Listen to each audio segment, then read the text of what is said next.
What's up, guys? Today I'm going to show you how to grow a nice looking plant from a store-bought avocado.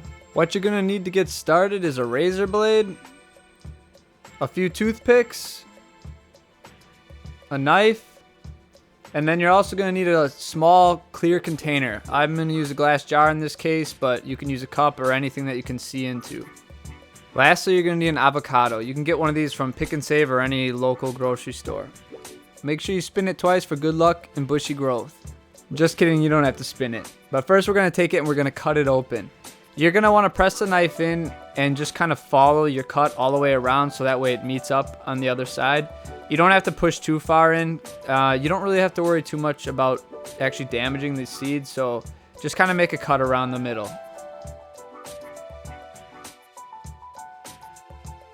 Once you've made your cut all the way around, just place a hand on each half and then twist. This will kind of free the avocado from the seed and split both halves, allowing you to separate it. We're not going to need any of the avocado meat, so you can put that aside for eating later.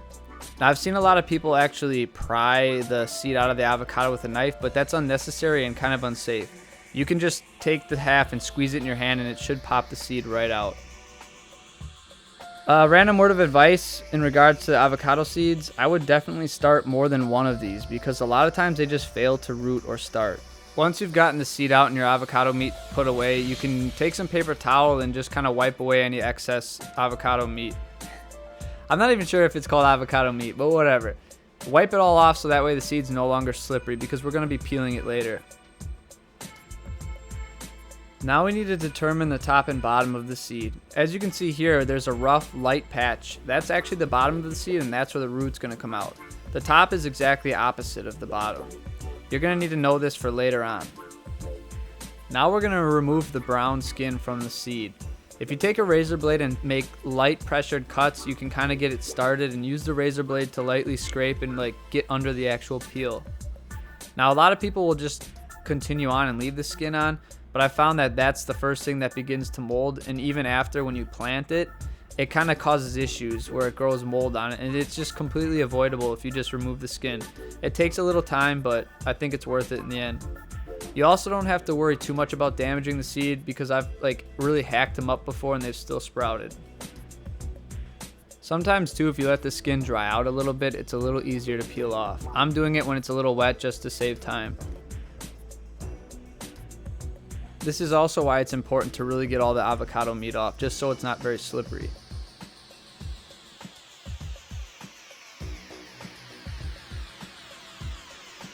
Once you have your seed completely peeled, grab your jar and sort of test fit how it's going to sit in there. You're going to want the water level to be halfway up the avocado seed, so you might have to position the avocado seed to sit in the jar a little bit. That way your water line doesn't have to be with the rim of the jar. Now you're going to need 3 toothpicks and create a tripod configuration. But before you stick them in the seed, notice that there's a crack that runs along the entire seed. This is where the seed will split in two when it sprouts and roots. So make sure you don't put toothpicks in those actual cracks because they'll fall out when it starts sprouting.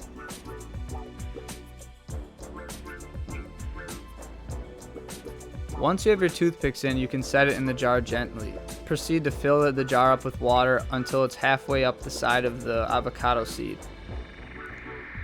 I've seen a lot of people argue about whether you should start these in the water or the dirt, and I think the main argument behind starting these in water is you can see if they actually root. I've had plenty of seeds just not root, so it's an easy way to determine whether they're actually working or not within a few weeks, so you're not sitting there for months waiting for a sprout to appear on a dead seed.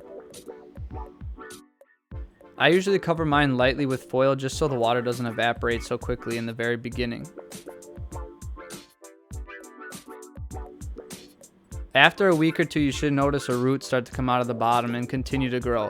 Sometimes you get a single root and sometimes you get multiple roots. Soon after that, you'll see a sprout start to form in the middle of the crack and work its way up. Once you get a decent sprout growing out of the top, then you can try and transplant it. I'd usually wait for at least a leaf or two just so it doesn't die as soon as you transplant it.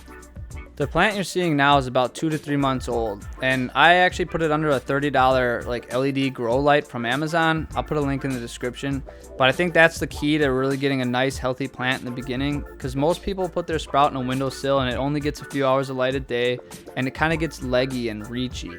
Mine has had light, almost 18 hours of light a day since its like inception. So I think that's why it has like a nice growth. Here's just some footage of like the indoor grow space that I have in my room. This is where I grow all the little plants, and this is where I start all my seeds. They just kind of sit under these lights. Again, they're only like 30 bucks. I've got 2 lights running. I'm growing some perilla, avocado seeds, and I got a mango seed started too. Well, I think that pretty much covers it. I hope you guys give this a shot, and I hope you guys get good growth and good sprouts. If you enjoyed this video, please give it a like and subscribe, and I'll be producing more like this soon. Thanks.